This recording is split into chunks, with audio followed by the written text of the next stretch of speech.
I got indicted more than Al Capone. You know, he was the meanest, most vicious guy. Scarface. Many movies made about Alphonse. He's a fine gentleman. If he didn't like you at a dinner, you were automatically dead before you got home to your lovely wife and family. What happened to Dad? Well, he had dinner with Al Capone. Never made it back. He was in the foundation of a building down the road. I got indicted more than him for what? Saying the election was crooked. The election was crooked. What a disgrace. I'm sorry, when is Trump going to step down? Because it's been a long time since he's said anything coherent. Prisons and jails, mental institutions, and insane asylums. You know, they go crazy when I say the late, great Hannibal Lecter. Okay, they say, why would he mention Hannibal Lecter? He must be cognitively in trouble. No, these are real stories. Hannibal Lecter from Silence of the Lamb. He's a lovely man. He wants to have you for dinner. He'd like to have you for dinner. Actually, you know what? I'm sorry I made that statement. I don't think he's ever said anything that was coherent. The last time I was at the hospital, probably a year ago, a little less than a year ago, I asked the doctor, I said, is there some kind of a cognitive test that I could take? Because I've been hearing about it. Because I want to shut these people up. It was 30 or 35 questions. The first questions are very easy. The last questions are much more difficult. Like a memory question, it's like you'll go person, woman, man, camera, TV. So they say, could you repeat that? God, you remember that? And we thought, oh, it can't get much worse than that. And it did. We've endorsed JP, right? J.D. Mandel. Joe Biden won against Barack Hussein Obama. Has anyone ever heard of him? Barack Hussein Obama. Or think of it, a new branch of the United States military, United States Armed Forces, called Air Force. I never talked about that. We appreciate it very much, Tim Apple. The worst president by far, Jimmy Connors. This talking point of Trump being too old and incoherent, I mean, Democrats and, people in messaging have been trying to run with that for a very long time. The only problem is it didn't really gain any traction because we had Biden. And just Biden, like every time he went out on stage, all of us were like, please just don't be like old and delusional for how long is this speech going to take? Like, give him the good drugs. Come on, give him, you've got like the world's greatest healthcare team. Just inject him with something. What's going on? So that, Trump is old talking point didn't really go anywhere, right? As much as all of us tried to push it, did nothing until Joe Biden dropped out of the race. And then we're looking at Kamala, who's much younger, can like form sentences and all this stuff. And you're like, oh, and suddenly that now Trump looks very incoherent because, he's a weak candidate. He's always been a weak candidate. And, when you actually put him up against someone that's formidable, he looks like he is a weak candidate because he's up against someone, that's, not in cognitive decline. Woo! And I just want to have a disclaimer. Listen, a few weeks ago, I was fully aware of Biden's cognitive state. And I was like, all right, you know what? I mean, I don't care if he's dead. You can just, roll his body into the, Oval Office and just keep it there and, just pump him with formaldehyde, clean up the maggots on him every few days or something. That's where I was. So, literally anything was better than Trump. So, I mean, Biden, the abstract concept of Biden was fine, because most of his policies, except for Israel, Palestine, never mind, I really liked. So disclaimer.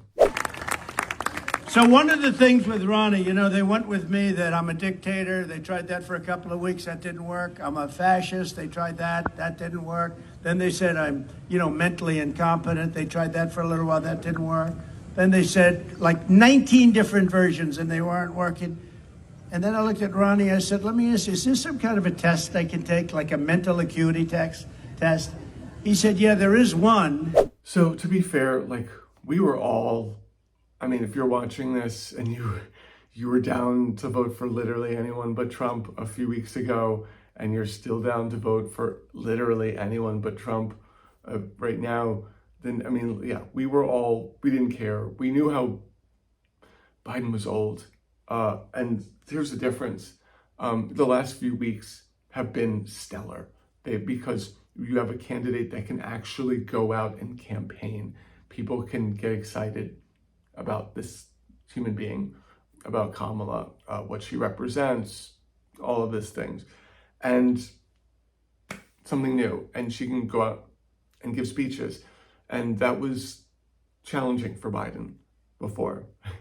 I mean, we're seeing a huge difference in polling, and it's like overnight, right? I mean, there were states that, you know, there was a Democratic governor and Biden was polling 10 points, you know, below the Democratic governor and polling behind Trump. I mean, he should have been cleaning up these states. Georgia somehow is back in play. Georgia, I mean, we had written that off. We're like, oh, that's gone red. Forget that. Georgia's back in play. There was a point, and it terrifies me. I've said it in multiple videos. We need to all remember a few weeks ago, New York was losing ground. There were districts in upstate New York, not New York City, but where the people, Democrats running, were complaining to the DNC. They were like, we're polling terribly in our districts. And these are like, this is New York State. We outnumber Republicans 2-1. Granted, you know, New York State is a huge state. More people voted for Trump in New York State than there were like Republicans voting for Trump in Florida. It's a huge state. There's a lot of people there. However, I mean, you should not be losing ground in these areas. And that would have been, had Biden stayed in the race, it would have been disastrous. Like they would have lost like a massive amount of House seats, right? It would have been similar, you know, very similar to what happens in 2020. You know, Biden won, but they were losing House seats, and they barely hung on to the Senate. So, yeah, problems. Let us rethink old assumptions and open our hearts and minds to possible and possibilities. And finally, I ask the leaders of the region, political and religious, Israeli and Palestinian, Jewish and Christian and Muslim, to join us in the noble quest for lasting peace. So let's talk about Trump's age. Let's get into that. There's been so many times where he is just, during his presidency, there was like talk of his cognitive decline. He would be incoherent. At a time during COVID, when we actually needed some type of guidance, like we would all watch him going like, what's happening? Like, I mean, all of us tuned into this, like, is there something? Like, is this going to be over soon? What do you got for us? How are we going to get taken care of? And he would just mumble incoherencies, like it was nonsense. And we were all, it was terrifying. Not just because you didn't like him.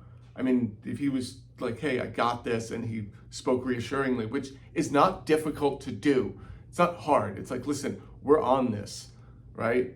Like, we're sending in like the top people, we're in this, you know what, you know, and go over some, you know, get granular or whatever. Like, instead he would just riff the way he always does. It was not okay. So like, he'd been doing that.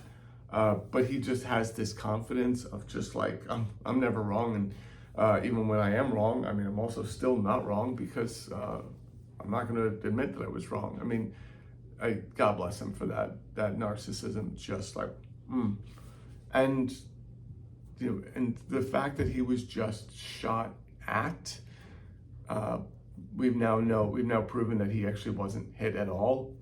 Like, something hit him, but was not a bullet. And yeah, so something hit him, maybe like a piece of the teleprompter, sure. Still, there were bullets that went by his head, We can we can agree on that.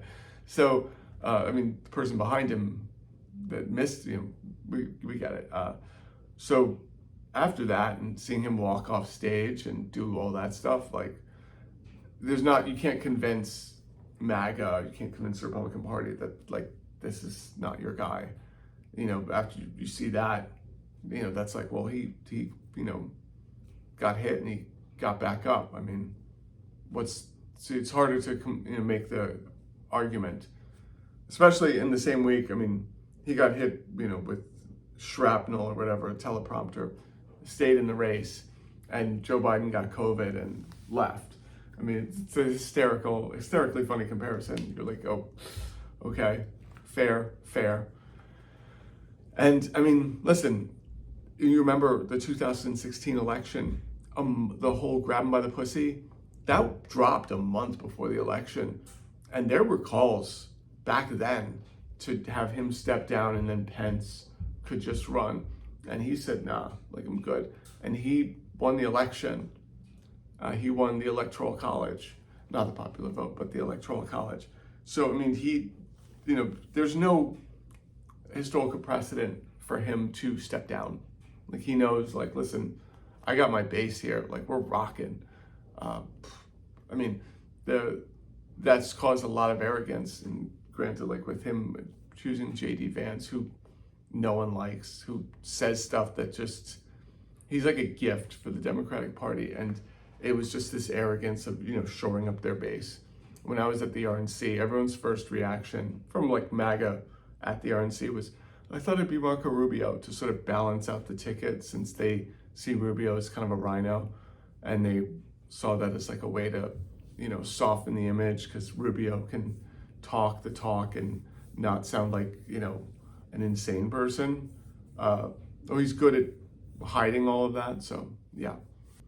But yeah, there's now Trump's looking like he's old, because we actually have a good candidate, and they're actually bad at messaging, because their entire messaging was around Biden being old and, Hunter and all this stuff.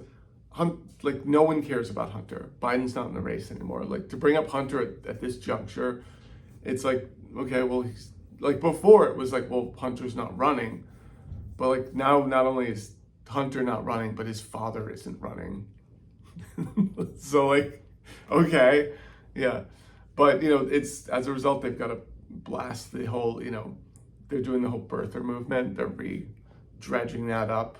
Everything they did with Obama. Suddenly Kamala's not black, right? And that's, I mean, she's Indian, and that's why she went to Howard, right? Howard, famous, like, historically Indian university, right?